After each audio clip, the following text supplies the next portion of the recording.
میں نے یہ نہیں کہا کہ آرمی جو بھی کرتی ہے صحیح کرتی ہے، میں نے کہا جو کرتی ہے وہ پبلک انٹرسٹ میں کرتی ہے۔ غلام صاحبہ، اگر آپ کی آرمی عوام کے انٹرسٹ پر کام کرتی ہے تو خیبر پختونخوا کے عوام یہ کہتے ہیں کہ خیبر پختونخوا سے دہشت گردوں کو ختم کر دیا جائے،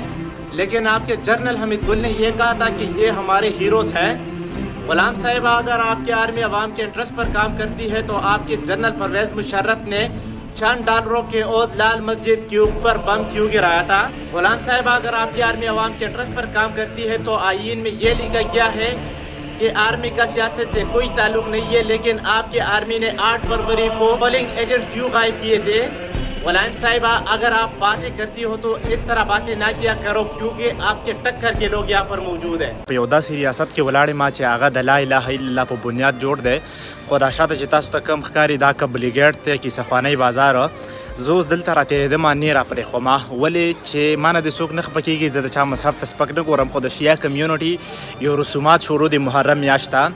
ګوره ما ورته وویل چې دلته کې زما کور دی،